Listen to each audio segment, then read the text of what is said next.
Bienvenidos al podcast de Cirujana y Humana, donde hablamos de medicina de forma cercana. Empezamos.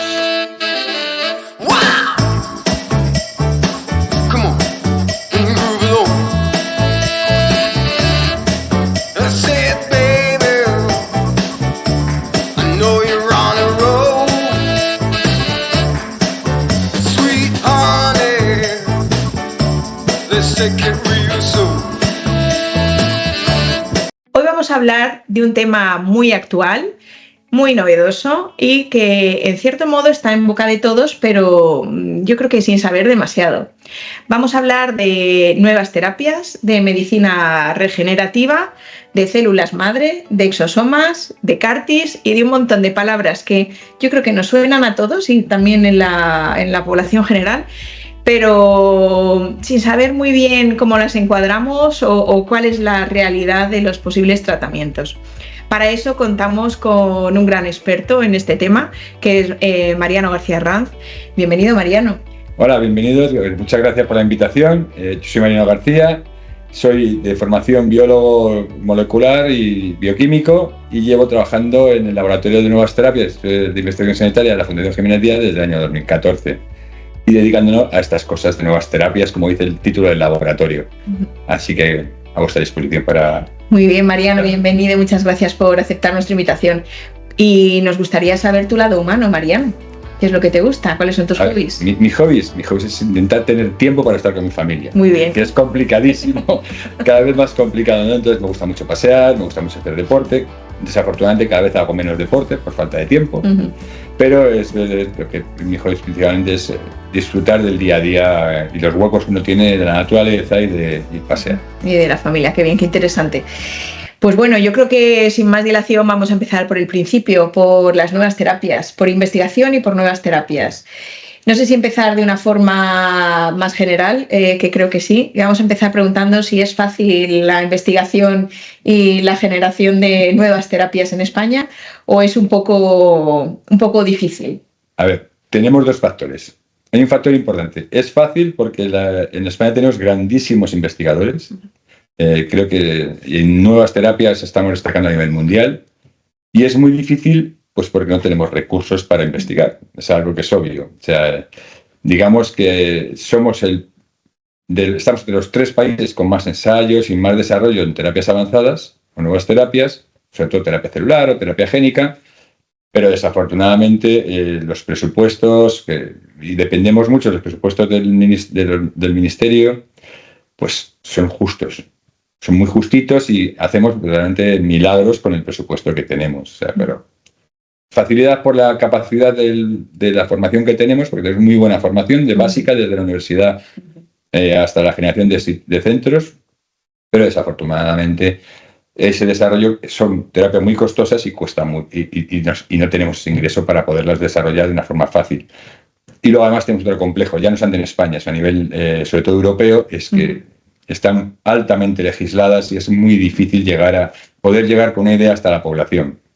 Pero bueno, en ello estamos y tenemos todos grandes grupos, gracias a la unión entre grupos, porque tenemos una red nacional de terapias avanzadas en que nos juntamos, participamos grupos de todas las comunidades autónomas y gracias a eso conseguimos unificar esfuerzos y llegar a hacer ensayos clínicos y trasladar algunos fármacos de alguna manera a los pacientes. Hablamos de terapias avanzadas. El nombre ya, o nuevas terapias avanzadas, el nombre ya es una entidad importante. ¿De qué hablamos cuando hablamos de nuevas terapias? A ver, cuando hablamos de nuevas terapias, lo podemos dividir en 2 fracciones. Por un lado, terapias avanzadas, que hablaríamos de terapia celular, terapia génica e ingeniería de tejidos, que es lo que se conoce más comúnmente como medicina regenerativa. Y luego tenemos innovaciones dentro de las terapias. Es decir, usamos, pues por ejemplo, la terapia enzimática o la terapia de diagnóstico genético o diagnóstico molecular a través de biopsia líquida en sangre, etcétera, sobre todo a nivel de cáncer. Entonces yo creo que abarcaríamos ambas estructuras por lo que serían nuevas terapias. Ahora hablaremos, yo creo que un poquito desglosando cada una de ellas, ¿no? Bueno, vamos a por ello, que no es fácil, no es fácil. Por ello, exacto. Yo creo que empezamos por el principio, por la terapia celular. Yo creo que de todas las que hemos expuesto, creo que, bueno, eso y la ingeniería de tejidos, yo creo que las dos tienen el desarrollo más antiguo y más años de experiencia, y vosotros además sois súper pioneros en la terapia celular, ¿verdad? A ver, la terapia celular, como bien dice su nombre, es curar con células. Entonces, lo que intentamos realmente intentamos imitar a nuestro propio organismo. O sea, nuestro organismo tiene las células STEM, que comúnmente la población le llamamos células madre. Exacto, que no conocemos. Una terminología no exacta, pero para entendernos vamos a usar esa terminología. Llamamos células madre y son las células que están residentes en nuestro organismo y se encargan de reparar pequeñas lesiones, de regenerar las células que se van muriendo, etcétera, etcétera, in situ. Entonces, aprendiendo de ellas y fijándonos en lo que hacen, lo que hemos hecho es extraer de diferentes fuentes esas células, sacarlas a una placa de cultivo, obtener un número grande y con ese número más elevado intentar generar tratamientos. Entonces, hay muchos tipos de células STEM, se clasifican desde totipotentes a omnipotentes, etcétera. No vamos a entrar en todo eso porque podríamos horas. Pero de forma general es que pueden diferenciarse en muchas cosas o en solo alguna cosilla. Eso es. Entonces, lo que sí es verdad que la que más usamos es un tipo de célula que la célula mesenquimal, de la región del mesodermo. Todas las cosas porque es fácil de usar, está en casi todos los tejidos y es inmunoprivilegiada. Es decir, no tiene antígeno de histocompatibilidad clase 2 y el clase 1 da una reacción inmunológica ínfima, con lo cual se puede usar de donantes de forma halogénica y es muy cómoda de utilizar. Es decir, de un paciente a otro paciente, para que nos entienda la gente. Es decir, que no hay problemas de que hagamos rechazos ni nada cuando lo usamos de un donante a un paciente, ¿no? Eso es. Y además, las propiedades que buscamos de ellas es que se adaptan muy bien al entorno donde se las pone. O sea, si yo pongo mi célula mesenquimal, que he extraído y he cultivado, en un entorno donde necesito buscar un agente antiinflamatorio, es una de sus principales funciones. Entonces, que controlan la inflamación. Efectivamente, controla la inflamación local. Si la pongo en un sitio donde necesito que se hagan arterias o venas, porque no hay un buen riego, como pues una enfermedad de isquemia, pues en ese entorno, con las señales que hay del propio tejido, del propio organismo, va a generar nuevas arterias, nuevas venas. Si las pongo en una zona, en el globo ocular, que es al revés, no quiero que hagan venas, pues no va a generar venas. O sea, las señales van a modular el efecto que puedan tener las células. Es decir, la información que le manda donde la ponemos es la que va a hacer que se diferencien en una cosa, en otra cosa o en algo diferente. Perfecto. También es verdad que debo decir, la terapia celular, se ha hablado mucho de ella durante muchos años. Exacto. Y hemos pensado que podía ser la gran panacea, la gran cura todo.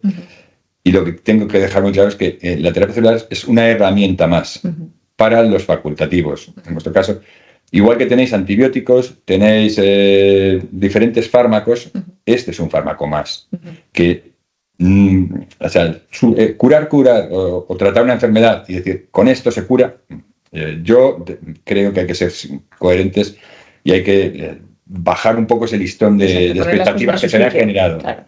Entonces, lo que sí es verdad que nunca han hecho daño, no hacen daño, por lo menos las células mesenquimales no hacen daño y siempre pueden generar buen factor, o sea, generar beneficio.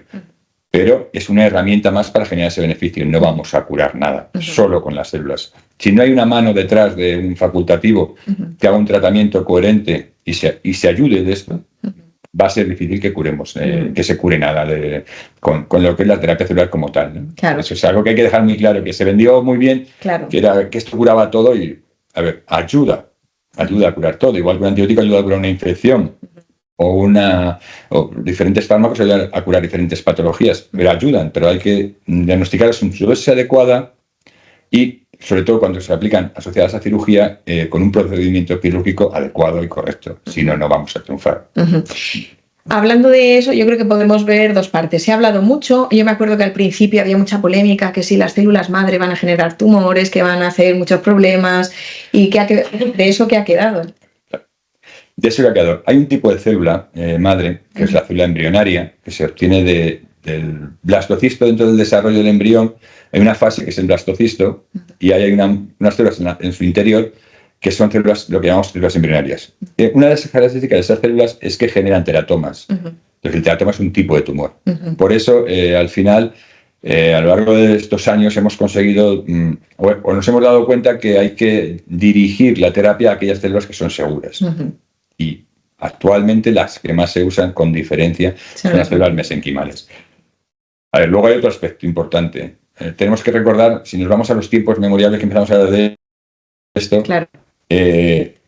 La terapia celular se juntó mucho, se metió mucho en las campañas electorales, tanto en España como en Estados Unidos. Y había un grupo a favor y otro en contra. Sí. ¿Y por qué? Porque todo tipo de terapia celular se asociaba a la célula embrionaria. Y realmente no es así. O sea, es un tipo de célula de la que luego derivan otros tipos de células. Y dentro de esos tipos de células que derivan están pues, las que más se usan, que son las mesenquimales, de múltiples orígenes. Las más usadas son médula ósea, cordón umbilical, tejido adiposo, pero también se pueden obtener en pulpa dental. Es decir, la mayoría de los órganos tienen una parte de grasa y dentro de esa parte de grasa hay una pequeña fracción vasculoestromal donde hay un pequeño número de células mesenquimales que podemos trabajar con. Es decir, esto yo creo que es importante porque yo creo que la población general piensa en célula madre y sigue pensando todavía en el embrión. Por eso quería detenerme un minutillo en esto. Y de forma habitual, sabemos que ya de hecho existe un medicamento aprobado que es células madres, que se usa en la práctica clínica habitual. Podemos decir nombre porque como no nos financia nadie no tenemos ningún problema con nada. Y quería también que nos explicaras un poco cómo se sacan en verdad esas células madre, para desmentir el mito de que vienen de embriones y de que es lo que yo creo que la opinión pública todavía queda, pues la semilla de aquel entonces yo creo que se ha quedado ahí. Yo voy a jugar un poco con mi experiencia, ¿vale? Nosotros empezamos a trabajar con células madre, con células madre en el año 2000. Ya hace 24 años, ya va haciendo un tiempo. Casi un cuarto de siglo, fíjate. Que... Entonces, nosotros trabajamos con células que obteníamos de punciones de médula ósea en un principio y a través de ahí, en compañía con el profesor García Olmo, intentábamos hacer un procedimiento para tratar sobre todo patología fistulosa. Porque siempre ha sido un problema que nos habéis expuesto los cirujanos al laboratorio. Muy complicado, exacto. Nuestro proceso fue aislamos las células de una punción de médula ósea. En aquel momento estábamos trabajando con animales, empezamos con roedores, con ratas, pinchábamos la médula de la rata, extraíamos las células, las cultivábamos en la cabina de cultivo, que son una zona donde evitamos la contaminación manipulando bien el material, y las crecemos durante un tiempo. Y una vez que las crecíamos, las inyectábamos en la fístula de los animales para tratarlas. No nos dio permiso los comités éticos para pasar este procedimiento al tratamiento de pacientes y entonces tuvimos que cambiar el chip. Tuvimos que cambiar un poco la idea y tuvimos la suerte de que había un artículo en el año 2001 de un grupo de la Universidad de Los Ángeles, de Patricia Zack y Mark Hedrick, en el que obtenían un tipo de célula mesenquimal muy parecida a la célula de la médula ósea que obtenía a través del tejido adiposo. Entonces, repetimos la grasa, toda la vida. Esos michelines que tenemos maravillosos. Entonces decidimos repetir los estudios que había en aquel artículo de la Universidad de Los Ángeles y repetir todos nuestros ensayos en animales. Y con esto sí nos dio permiso el comité ético para tratar nuestra primera paciente. Entonces se trató la primera paciente con células obtenidas de una liposucción, algo que en la sociedad actual bastante gente se hace. Totalmente. Y que se tira a la basura esa grasa. Nosotros aprovechamos esa grasa que se va a tirar a la basura, previos análisis de que el donante no tiene ninguna patología que se pueda transmitir, etcétera, etcétera. Y con esa grasa es con la que estamos preparando el medicamento. Eso fue el nicho, la base del fármaco actual. Y después de 20 años haciendo diferentes ensayos clínicos, porque todo esto va a estar muy regulado a nivel legislativo, pues si tienen ensayos de seguridad, de ensayos de eficacia, pues bueno, dio pie a que una gran empresa apostara por esta idea, lo comprara y se ha generado el primer medicamento autorizado en Europa, que es Alofisel, que es un producto derivado de células mesenquimales producidas derivadas de tejido adiposo o de grasa, en este caso a través de una liposucción de un donante seleccionado sano y que se cultivan y se congelan en las estaciones y luego se inyectan. Muy bien. Esta terapia está bien, pero como yo lo veo, tiene un gran problema y es que son células. Y las células son vivos y tienen un tiempo limitado y tiempo de embolsado, por así decirlo, limitado. ¿Qué ¿Qué podemos hacer? A ver, problema de esta terapia. El problema de esta terapia es, primero, tiene que preparar, el proceso de producción son salas farmacéuticas, por un lado, que ya lleva su coste. La manipulación debe ser por gente muy experta, no cualquiera puede hacer manipulación, aunque sean protocolos muy fáciles, porque trabajar en una sala de producción celular, o al igual que cualquier laboratorio farmacéutico, es muy complicado, por los controles de control de calidad de aire, control ambientales, controles microbiológicos, etcétera. Por otro lado, tiene una caducidad, como bien has dicho, muy corta. De hecho, todo el producto oficial se está fabricando en Madrid, en Tres Cantos, y cuando se traslada a Japón, imaginaos, tiene que llegar en menos de 48 horas al sitio donde se va a inyectar. La logística que se necesita es terrible. Todo esto encarece en exceso el producto. Totalmente. Entonces, son productos muy caros, y desafortunadamente no podemos decir que el 100% de los tratamientos van a funcionar. Es cierto que cada vez funciona un porcentaje más elevado y cada vez funcionan mejor. Y fuera de la rigidez de un ensayo clínico, al menos en nuestro hospital, el éxito es muy elevado, pero es difícil, pero no te asegura un 100% de curación, ¿no? Entonces, el coste-beneficio muchas veces tienes que valorarlo porque son medicamentos muy caros. ¿Qué alternativa estamos buscando? Vale, sabemos que las células, en su gran parte, trabajan por señales. O sea, digamos, tú pones una célula en un organismo, la mayoría de las inyectas se van a morir y sabes que te quedan unas poquitas residentes que quedan allí haciendo lo que llamamos nicho celular, que es como si hacen su propio caja, su propia casita pequeña en donde las has inyectado, ¿no? Entonces están allí pues viendo en el organismo y si hay unas señales de que necesitan generar algo, pues lo generan. Pero todo lo que hacen las células no es por que se diferencien a algo en el organismo realmente, es porque mandan señales y nuestro propio organismo actúa a esas señales y repara. Entonces, lo que estamos ahora intentando es un nuevo proceso, es decir, vamos a cambiar el chip, como son a base de señales, vamos a generar esas señales en el laboratorio y en vez de coger las células, vamos a coger esas señales, las vamos a liofilizar y tenemos un producto que está en cualquier nevera o vitrina de los hospitales, más cómodo y mucho más barato. Y más barato. Y más fácil de usar, porque además un problema de las células es la manipulación. Yo recuerdo una de las anécdotas de uno de los ensayos que tuvimos, pues la manipulación fue terrorífica y fracasó el ensayo, pero porque estamos acostumbrados, pues cuando tenemos un vial de cualquier cosa y hay un fondo, por suspender de una forma agresiva y vigorosa, cuando realmente las células de una forma agresiva y vigorosa, por fricción y choque van a morir muchas de ellas. O tenemos la costumbre de, a partir de una agujita, cuanto más fina mejor, y pinchar deprisa para que... Bueno, pues tampoco. O sea, tenemos que hacer una aguja un poquito más gruesa y pinchar muy lentamente para que puedan pasar casi una a una y no tengan que morirse. Entonces, digamos que es un medicamento muy, muy delicado que necesita... Entonces, si lo cambiamos por las proteínas que secretan este medicamento de interés que en cada momento, pues vamos a mejorar. Y si encima lo podemos tener en una vitrina y no tenemos que encargarla, porque desde que encargamos las células hasta que se puede hacer el tratamiento, suele ser largo, suele ser que tardar 10, 12 días mínimo, pues ya tenemos una vitrina de algo inmediato mucho mejor. Creo que se están empezando a hacer muchos ensayos, estudios, y ya hay un ensayo clínico en España con el secretoma de las células mesenquimales. Eso es. Hay más en el mundo, pero se está usando una parte de eso que las células secretan. Hay unas vesículas muy pequeñitas que llaman exosomas, que tienen varios ensayos clínicos ya a nivel mundial. Hay otras microvesículas, hay otras microRNAs que se van secretando y hay muchos ensayos que van cogiendo parte de ese secretoma de la célula mesenquimal en cultivo. El ensayo que hay en España ahora mismo, por una empresa española pequeñita, está haciendo con todo ese secretoma para un tratamiento específico. Entonces, bueno, yo creo que puede ser un poco la idea del futuro, ¿no?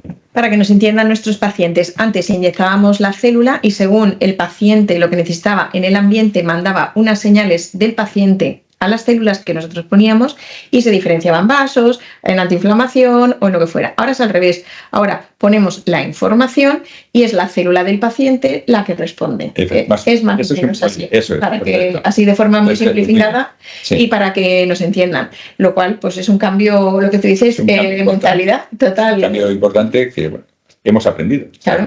Digamos que la evolución nos lleva a el idioma de la célula al final. Estamos intentando conocer cómo habla la célula. Exacto. Y si conseguimos saber, que no lo sabemos, pero si conseguimos aprender unas cuantas palabras de ese lenguaje, seremos capaces de poder responderla y darle instrucciones en su idioma para que haga lo que nosotros queramos. Perfecto. Sería, ¿no? Perfecto, muy bien. Qué interesante. Fíjate que en la industria cosmética sabemos por dónde va la investigación en medicinas de este tipo, que son terapias avanzadas, porque siempre aparecen crema con células madres, ahora están crema con exosomas. Sabemos por dónde va evolucionando la investigación, vale. Pero que eso tiene muy poco base científica, ¿no? ¿O qué? Yo no voy a decir que ninguna tenga base científica, pero es verdad que la gran mayoría son... podemos decir fraudes. Exacto. Y es un problema de la población. Cuando una persona... Yo recuerdo en el año 2010, más o menos, que vino un barco holandés, de una empresa holandesa, que atracaba en diferentes puertos y curaban todo. Entonces, claro, te curaban todo, tú entrabas a la trampilla del barco y ya solamente por pasar la trampilla eran 1.000 euros. Claro. Luego al final lo que hacían era sacarte sangre, centrifugar tu sangre y ponerte tu plasma.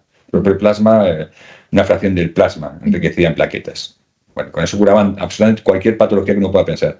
Entonces, claro, hay pacientes o hay personas que con una patología con alta desesperación, correcto, y yo entro el primero, entramos a cualquier tratamiento que sea factible, podamos ver una visión. Además lo venden muy bien. Entonces hay que tener mucho cuidado. Realmente la mayoría de las veces ni están producidas en unas condiciones adecuadas, ni tienen permisos para esto.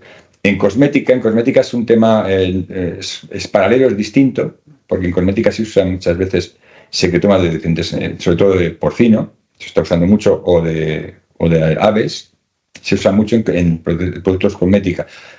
Pero al final lo que hacen, no hacen todo el proceso como tal, sino hacen una pequeña centrifugación y selección de una parte de ese producto. No hay muy pocos cosméticos o muy pocos productos que realmente tengan toda esa base.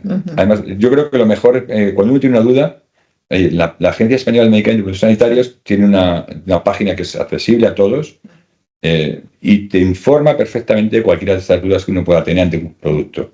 Todo lo que está autorizado o todo lo que está hecho con buena acorde a la legislación, que no es fácil, está allí incluido. Y luego tiene un teléfono de contacto que se le puede contactar o comunicar por mail cualquier duda que uno tenga, porque es muy interesante. Es muy importante que la gente lo sepa esto. Claro. Es fundamental. Como te he dicho antes, en principio ninguna de esas terapias te va a hacer daño, pero no sabemos si la producción no es buena o no se han hecho buenas condiciones. Puedes tener una bacteria entre medias, puede tener un hongo entre medias, puede tener diferentes contaminantes que te pueden complicar a ti, no el producto mal, sino el recipiente del producto por el entorno en que se ha fabricado, ¿no? Esto es un ejemplo muy fácil. A la gente que le gusta hacerse tatuajes, no es lo mismo hacerse un tatuaje en un centro acreditado, limpio, con condiciones higiénicas y tiene permiso, a irse a la vuelta de la esquina a hacer un tatuaje con el amigo de turno en la vuelta de la esquina. No sabemos qué jeringa va a usar, no sabemos qué tinta va a usar, etcétera, etcétera. Entonces, es un poco el tema de autoseguridad, ¿no? Y esto es lo mismo. Es verdad que es algo que da mucho dinero, entonces hay que tener cuidado con lo que uno... Y ante la duda, yo siempre aconsejo entrar en la página de la Agencia Española de Medicamentos Sanitarios y te van a solventar. Transparente, o sea, que y es una maravilla. Además, siempre es un grupo que está siempre predispuesto a esta interacción. Vamos a seguir avanzando y yo creo que vamos a la ingeniería de tejidos. La ingeniería de tejidos, que también parece que está un poco de moda, pero parece que va como más lento, porque hace unos años me acuerdo que asistimos a una charla con un cirujano francés que el primero que hizo el trasplante de cara, y en esa charla, que hablo hace bastante tiempo ya, hablaban de que el futuro iba a haber por imprimir piel, que se está haciendo, pero también por imprimir riñones, por imprimir corazones, por imprimir de todo. Y seguimos casi como estábamos hace 10 años. Hemos avanzado un poquito, pero tampoco tan espectacular. Cuéntanos. Ahí vamos. Es muy difícil. A ver, han mejorado mucho las impresoras 3D, han mejorado mucho las biotintas, se pueden incluir células en las biotintas, todo esto se está haciendo. Pero claro, hacer esto en un laboratorio es muy fácil, entre comillas, ¿vale? Tenemos medios para hacerlos. Pero hay que pensar 3 reflexiones. Primero, ¿cómo haces esto? Traslada eso que estás haciendo a unas condiciones de fabricación industrial. Es decir, trasládalo a un laboratorio autorizado de facturación. Es muy difícil, por un lado. Segundo, las biotintas que llevan células, ¿cómo mantienes tus células vivas? El tiempo que tarda, porque las impresoras 3D son una maravilla, pero van muy despacio. Y si queremos estructuras complejas como las que estamos proponiendo, más despacio todavía. Y luego tiene un tercer problema, que es cómo le pones vasos, cómo le pones inervaciones. Las interacciones entre las células. Entonces es muy difícil. Los diferentes tipos. Sí es verdad que, por ejemplo, en el tema de la piel, pues se hace muchísima ingeniería de tejido en 3D y se le pone un tipo de células por la parte superior y otro tipo de célula por la parte inferior, intentando imitar la dermis y la epidermis. Pero, bien, es una lámina.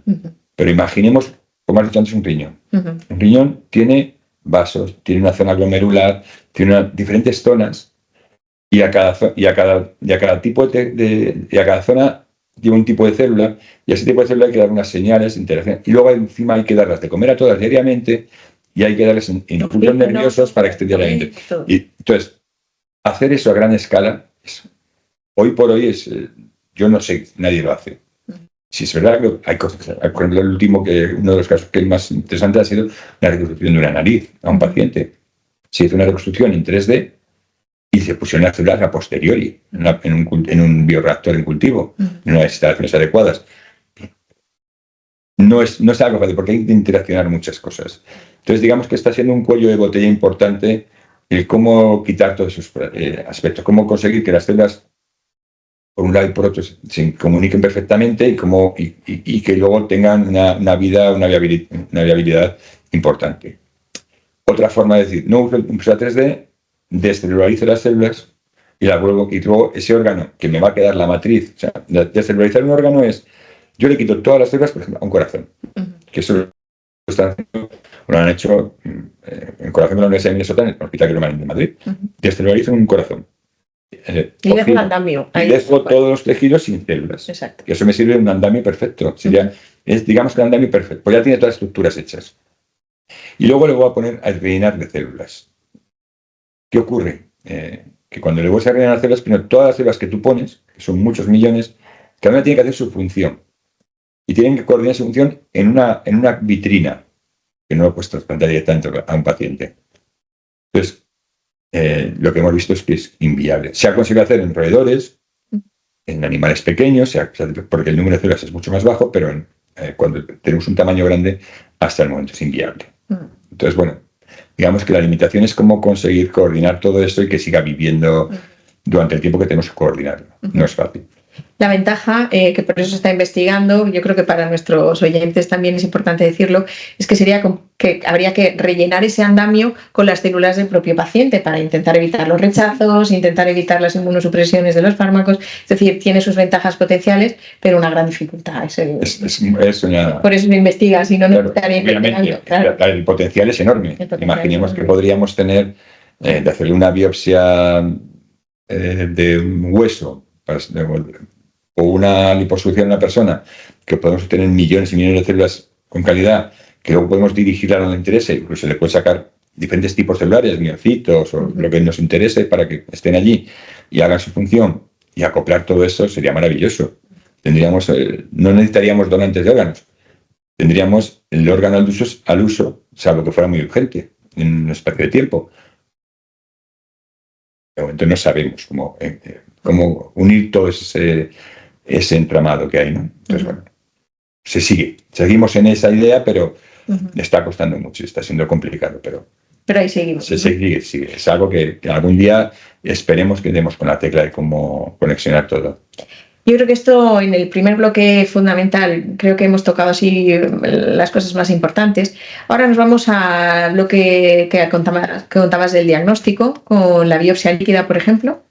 ¿Y qué es lo que es la biopsia líquida? Ya estamos acostumbrados a escucharlo. Por ejemplo, nosotros en nuestro comité, cuando supervisamos un cáncer de colon o cuando lo seguimos o determinados tipos de tumores, hablamos de la biopsia líquida, pero una biopsia siempre ha sido coger un cacho de carne, por así decirlo, y analizarlo. Lo de biopsia líquida ya te rompe un poco el esquema, sobre todo para nuestros oyentes. Vale. ¿Qué es lo que es y para qué sirve? Igual que hemos dicho que las células hacen su función todo a través de señales o microvesículas, nuestro organismo se comunica de esa manera, también con señales, proteínas o microvesículas. Ujú. Y la forma de circular, nuestras autopistas, son las venas y las arterias. Ujú. Entonces, cualquier información producida por una patología está en la sangre. Tenemos que entenderlo. Entonces, la comunicación va a ser a través de la sangre. Un ejemplo, si una persona tiene un cáncer y va a tener una metástasis, a través de la sangre va a ir ese mecanismo o esas señales a la célula diana de la metástasis, con lo cual podríamos, cualquier cuestión, regulando o controlando esa sangre, saber lo que ocurre.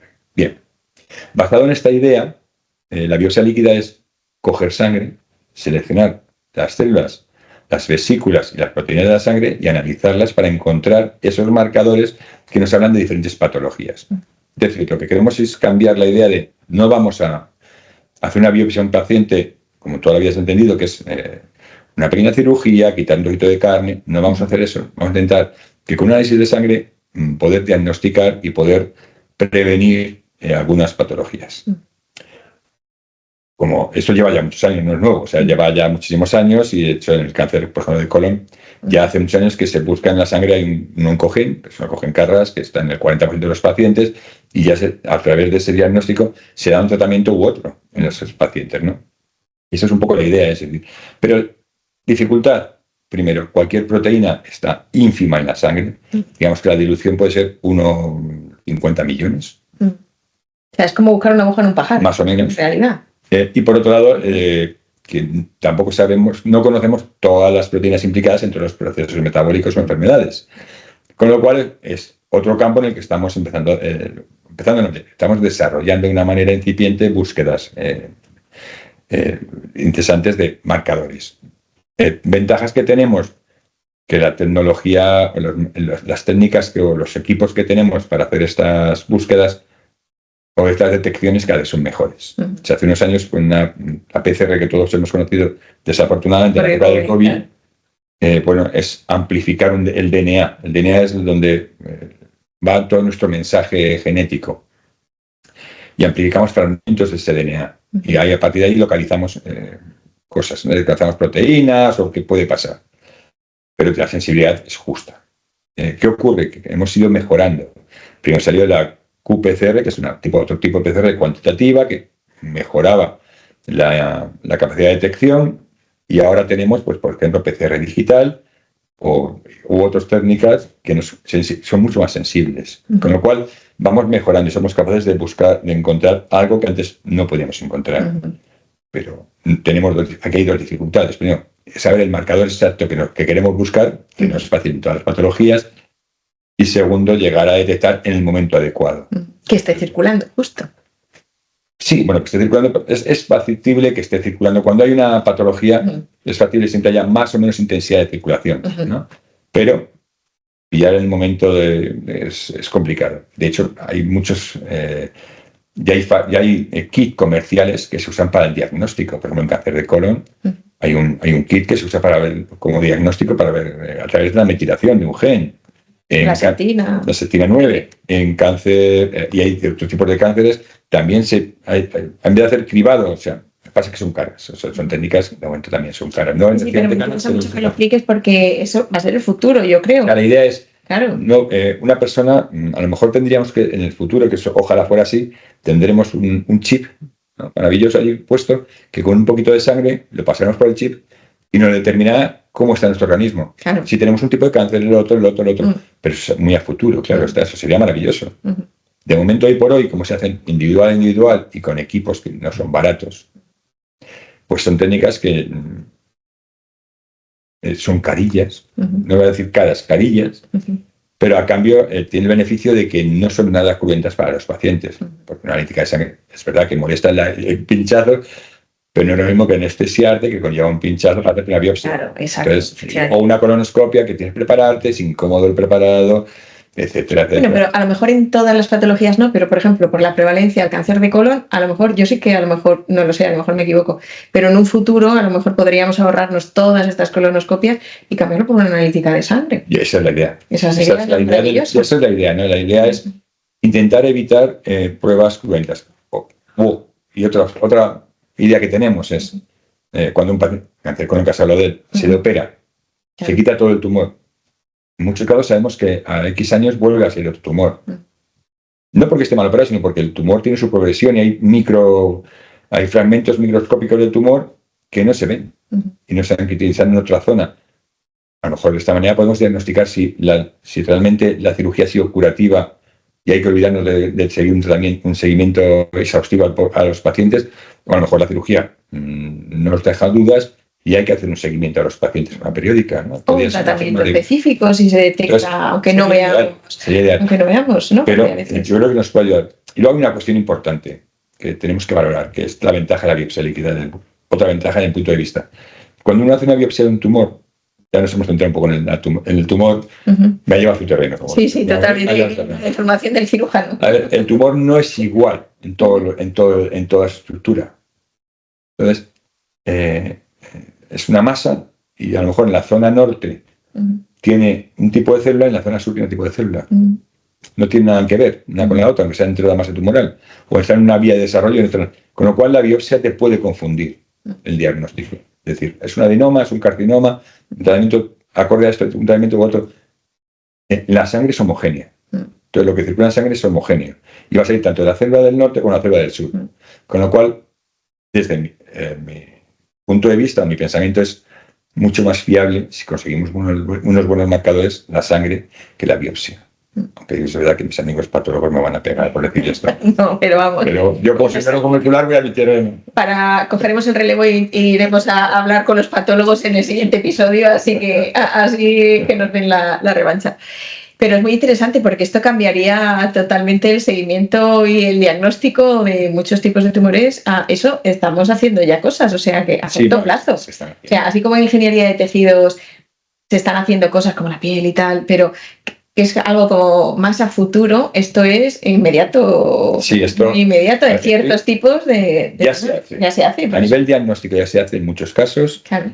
A nivel selección de tratamiento también se hace en muchísimos tipos de tumores, con diferentes tipos de tumores, no muchísimos, pero son diferentes. Y a nivel diagnóstico a futuro también se está empezando a hacer algunos. Entonces, claro, es algo que yo creo que ha llegado aquí, está dando muy buen rendimiento, ha llegado para quedarse y para ampliar. Entonces ahora tenemos que ampliar ese abanico a muchos tipos de tumores con muchas patologías. Esperemos llegar a hacerlo algún día, ¿no? La cosa es que encontrar lo que hay que buscar, que es el problema, ¿no? Eso es lo difícil. Decidir, encontrar la pista y... Eso es lo complicado. Que realmente tenga una certeza del 100%, ¿no? Como he dicho antes, el ejemplo del Carras es muy fácil. Claro. Pero solamente es un 40% de pacientes que lo tienen. Entonces, es verdad que hay un tratamiento maravilloso para ese 40% de pacientes. Y se cura. En base a ese análisis de sangre. Pero claro, el otro 60%, si tuviéramos una proteína o una señal o algo en el DNA que en vez del 40 fuera al 100%, sería espectacular. O diferente, o alguno más. Pero bueno, estamos haciendo muchos abordajes para intentar hacer eso. No sé, desde aquí nuestro grupo, en compañía con el servicio de cirugía de aquí de la Fundación, sabéis que estamos haciendo, pues estamos buscando presencia diferencial en la sangre de diferentes exones. Algo interesante. Estamos trabajando en la metilación de diferentes genes. Algo interesante. Estamos trabajando en ver la concentración de algunas microvesículas en sangre. Algunas regiones de DNA que específicas para expresión específica de tumor. Son muchos los abordajes. Pero también hay un problema, que todo eso es muy caro. Claro. O sea, es parte aparte de que podamos tener la imaginación o la idea o la chispa de ir a esa idea, desarrollarla.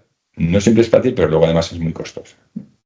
Entonces tenemos que ir pasito a pasito. Además hay que dar los pasos estando muy seguro de lo que estamos haciendo, ¿no? Entonces, porque hay que optimizar los recursos. No podemos abordar demasiadas cosas y tenemos que ir a lo que vemos que tenemos unos resultados preliminares interesantes. Eso puede limitar un poco, o no más que limitar, más retrasar, ¿no?, la evolución de las ideas.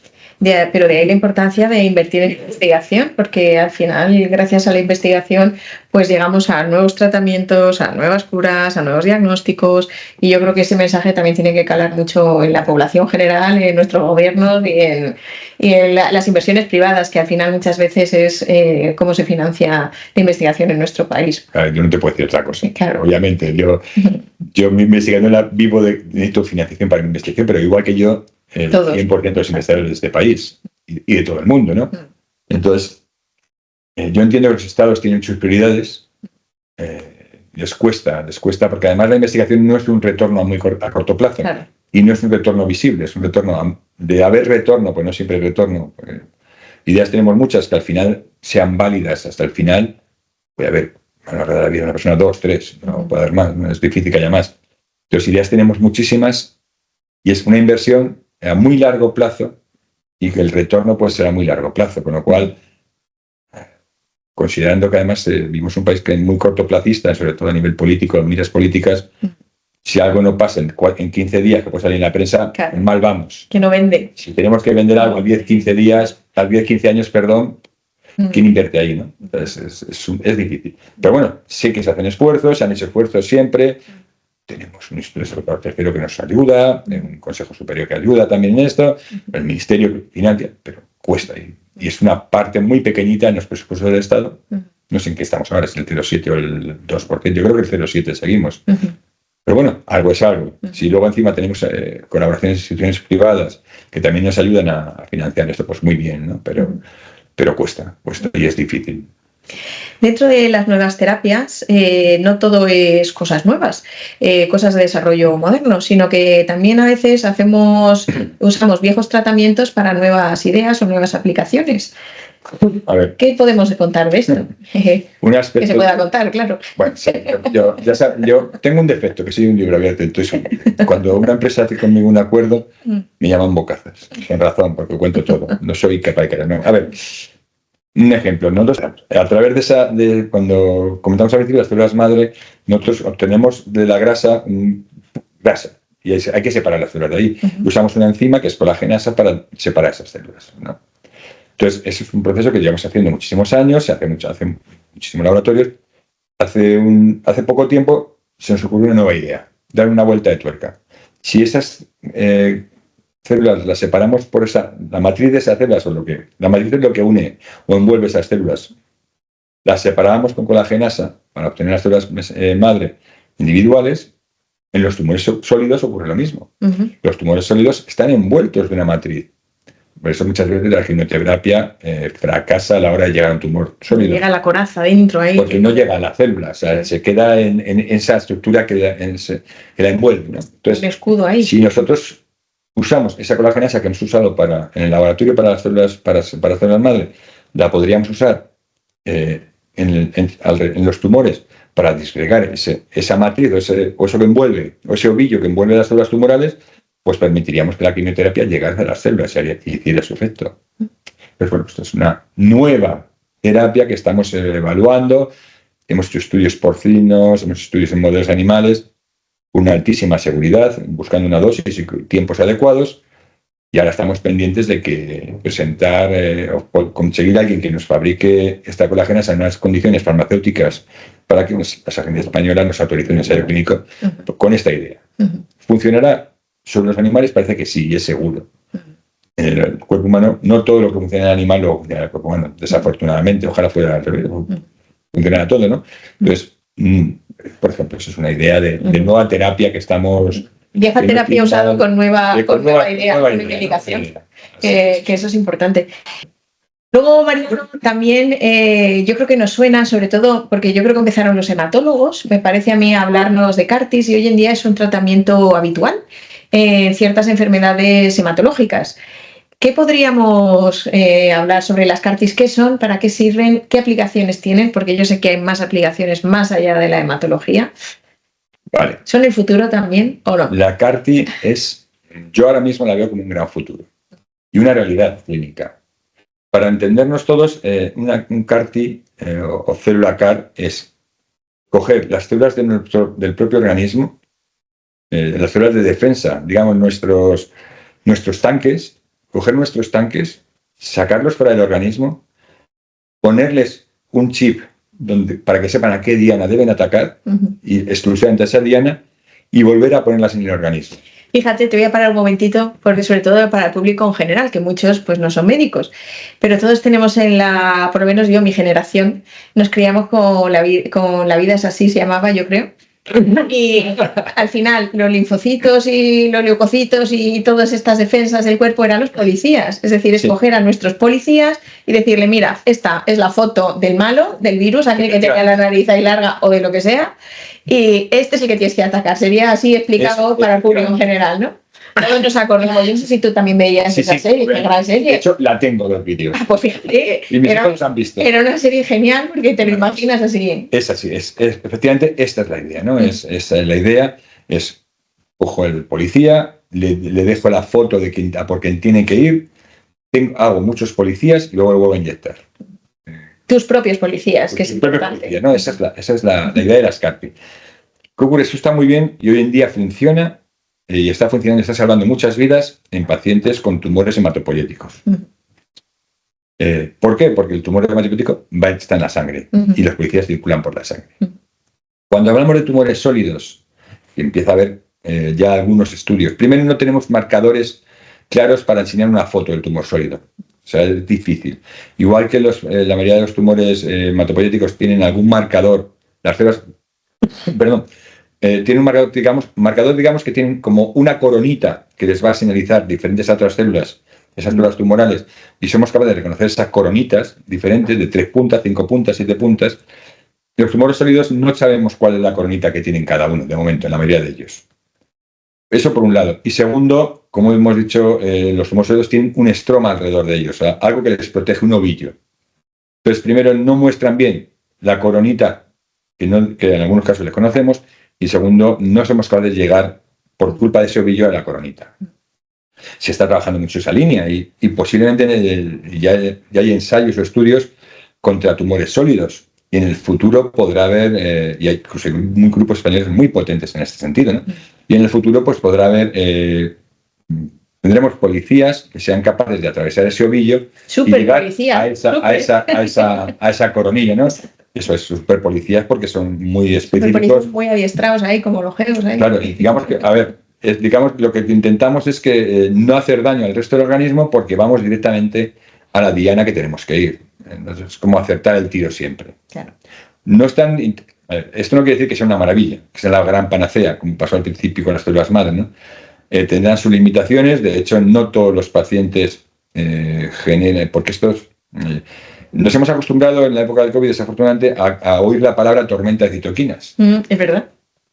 Entonces, las CAR-Ts generan una reacción inmunológica importante cuando están actuando similar a esa tormenta de citoquinas. Entonces, digamos que menos agresiva, pero de momento sí tienen sus efectos secundarios en ese punto. Porque una vez que una persona pasa ese punto, el cáncer se cura. Por todos los cánceres hematopoyéticos. Hay gente que no tenía tratamientos incurables, se han curado, y mucha gente ya. Entonces, bueno, habrá que ir mejorando poco a poco ese diseño. Es más, este dibujo que se les da o ese reconocimiento de la corona que se está dando a las CAR-T va evolucionando. Ahora ya tenemos CAR-T de tercera generación. ¿Esto quiere decir? Que van modificando los sensores y haciendo más específicos los sensores, siendo menos agresivas para nuestro organismo. Entonces, bueno, hay muchos grupos, tanto de investigación como empresas, en esta línea de trabajo, porque es yo creo, una de las grandes medicinas del futuro, tomándolo con la prudencia que tomamos antes, porque estamos empezando. Bueno, pero es un cambio de paradigma total, porque lo que estamos acostumbrados tradicionalmente es la quimioterapia que te dan, te arrasa todo, las células buenas, las células malas, las células intermedias, claro. Y ahora vamos a lo selectivo. Obviamente. Vamos al que tiene el peinado de esta forma, la célula que se peina así, esa es la mala, única que voy a atacar. La idea es y ser lo más preciso posible. Claro, la idea es no dañar. O sea, claro. Como veis, todas estas medicinas, todo esto que estamos hablando, tiene una primera fase que es no daño. Exacto. Y a partir de ahí todo lo que pueda mejor. Claro. Entonces, intentamos evitar el daño que inevitablemente la medicina tiene que hacer a día de hoy. O sea, un fármaco tiene efectos secundarios, casi todos. Pues hemos cogido la célula como un tipo de fármaco sin efectos secundarios reconocidos, por una célula mesenquimal. Pues bueno, ya tenemos un fármaco que hemos quitado la parte de efectos secundarios y en algunos casos es tan potente o más que muchos fármacos. Pero eso hay que demostrarlo en todas las patologías, ¿no? Porque no todas están llegando a la clínica, sobre todo por costes, más que por eficacia, que se está viendo en modelos experimentales grandes o en usos esporádicos. Entonces, esto es lo mismo, las CAR-T es algo que puede curar, es un fármaco que va a curar y hay que evitar el efecto secundario, como bien he dicho en el caso de la quimioterapia, por ejemplo, de la quimioterapia. Tiene otro efecto que se está poco a poco mejorando, pero hay que... a ver, lleva muy pocos años. Cualquier fármaco son muchos años de evolución. Las CAR-T salieron al mercado hace relativamente muy poco tiempo y están siendo un boom. Entonces, bueno, vamos a esperar a ver la realidad donde las pone, donde las ubica en la realidad clínica en el futuro.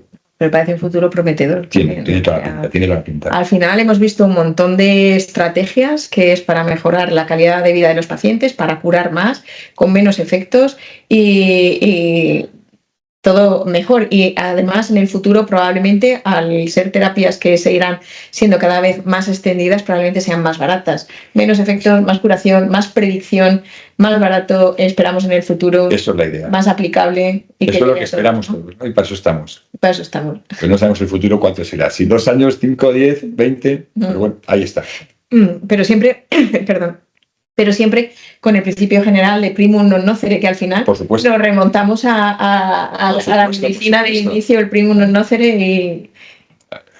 Mira, yo a mis alumnos, una de las clases que tenemos es muy fácil. Yo siempre les digo, imaginaros que yo tuviera unas células inmunológicas que generan reacción inmune en los pacientes, los rechazan. Entonces, pero consigo con esas células esas células que generan inmunológicas, curar la diabetes. Entonces evito que la población se pinche insulina. Pero claro, de nada me sirve cambiar que no se pinche insulina y se da que pinchar, por ejemplo, ciclosporina para evitar esa reacción inmunológica. No tiene mucho sentido, ¿no? Entonces, vamos a evitar que se pinchen las dos cosas. ¿Cómo? No sabemos, pero intentamos, ¿no? Vamos a ello. Esa es la idea. Con las nuevas terapias, ahí vamos. Sabemos, Mariano, que estás muy vinculado a la Universidad Autónoma, a la formación de ingenieros bioquímicos, estás muy vinculado también con la formación de nuestros residentes y con nuestra formación también como cirujanos. Y a mí que me gustaría que dieras un mensaje para todos nuestros jóvenes, que sabemos que la juventud en nuestro país tiene muchas ganas de hacer cosas, pero en especial tanto a los médicos residentes como a los futuros ingenieros biomédicos, en relación pues, con tu ámbito, que son todas estas nuevas terapias. Aparte, me gustaría también, ya por pedir más, yo por pedir que no quede, que dieras también un mensaje para la población en general, para poner un poco como punto final, yo creo, para esta entrevista. A ver, hacia residentes o alumnos de la facultad, pensad y usar la imaginación. O sea, seguid jugando con vuestra mente y dejar que vuestra mente tenga ideas. Muchas serán erróneas, pero pero con que una llegue al final, habréis conseguido algo muy importante, ¿no? Para mí eso es olvidaros de los protocolos estándar y de vez en cuando dejaros divagar. Y os voy a dar un ejemplo en este sentido. Yo hubo un año que estaba en verano, teníamos más o menos parado el laboratorio de trabajo, y se me ocurrió probar si la cerveza sin alcohol funcionaba, fijaros qué locura, como medio de cultivo para las células madre. Maravilloso, crecen fenomenal. Cerveza sin alcohol, lo único que había que quitarle el gas, pero iba muy bien. Pues este tipo de locuras pueden funcionar en algún momento. Entonces, tener esas ideas e intentar desarrollarlas, que es difícil. No desesperéis porque no salga alguna vez o porque os cueste mucho conseguir dinero. Seguro encontráis apoyo en vuestro entorno y alguien os puede echar una mano para alcanzar esta idea. En respecto a la población,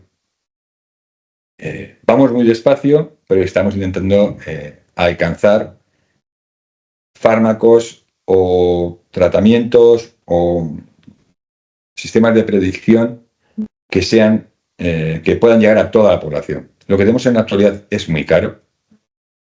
Estamos empezando, pero intentaremos, a base de investigación y desarrollo, bajar los costes y poder extenderlo a toda la población para que pueda integrarse en el Sistema Nacional de Salud. Tardará años, pero seguro que al final llega.